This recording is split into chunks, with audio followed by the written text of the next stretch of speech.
அனைவருக்கும் வணக்கம்.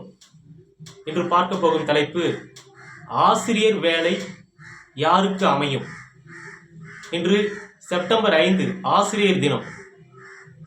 ஆசிரியர் வேலை யாருக்கு அமையும் என்பதை பற்றி சொல்லுகிறேன். ஒருவருடைய ஜாதகத்தில் ராசிக்கோ லக்னத்திற்கோ 2 10ஆம் இடத்தோடு குரு கிரகம் தொடர்பு கொண்டிருக்க வேண்டும். 2ஆம் வீடு சொல்லிக் கொடுத்தல், பேசி சொல்லிக் கொடுப்பார் ஆசிரியர். 10ஆம் இடம் தொழில் ஸ்தானம். குரு எந்த ஒரு கிரகத்தையும் சுபத்துவப்படுத்தாமல் அவர் மட்டுமே சுபத்துவமாக இருந்து ராசிக்கோ லக்னத்திற்கோ 2ஆம் வீட்டோடும் 10ஆம் வீட்டோடும் தொடர்பு கொண்டிருக்க வேண்டும். 2ஆம் வீட்டோடு அதிகம் தொடர்பு கொண்டிருந்தால் அவர் பேராசிரியராக இருப்பார், விரிவுரையாளராக இருப்பார்.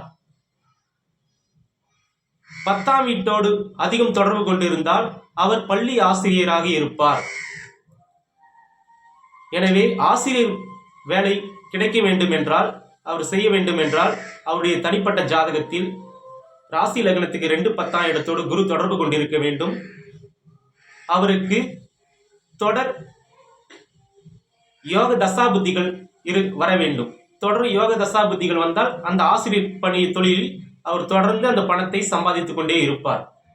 அதிலும் அரசு ஆசிரியராக ஆக வேண்டும் என்றால் கூடுதலாக ராசி லக்னத்துக்கு 2 10ஆம் இடத்தோடு குரு தொடர்பு கொண்டு சூரியனும் சிம்ம வீடும் சுபத்துவமாக இருக்க வேண்டும்.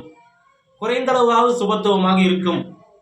அப்பொழுதுதான் அரசு ஆசிரியர் வேலையாக கிடைக்கும்.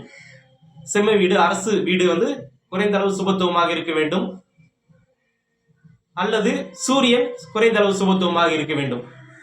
ஏன் குறைந்த அளவு சுபத்துவம் என்றால் ஆசிரியர் பணி அதிகாரம் இல்லாத பணி. அதனால் சிம்ம வீடு அரசு அதிகாரத்தை கொடுக்கக்கூடிய வீடு சிம்ம வீடும் சூரியனும் குறைந்த அளவு சுபத்துவமாக இருந்தாலே போதுமானது. அப்படி இருந்தால் அவர் அரசு ஆசிரியர் பணியில் இருப்பார். சிம்ம வீடும் சூரியனும் பாவத்துவமாக இருந்தால் அவர் கடைசி வரை தனியார் பள்ளி ஆசிரியராகவே, தனியார் கல்லூரி ஆசிரியராகவே, விரிவுரையாளராகவே இருந்து அவர் விடை பெறுவார். எனவே ஆசிரியர் தொழிலுக்கு முதன்மையான கிரகம் குரு கிரகம். அது ராசி லக்னத்துக்கு 2 10ஆம் இடத்தோடு தொடர்பு கொண்டிருக்கும் என்பதை மகிழ்ச்சியுடன் தெரிவித்துக் கொள்கிறேன். எல்லோரும் நன்றாக இருப்பீர்கள். வாழ்க வளமுடன்.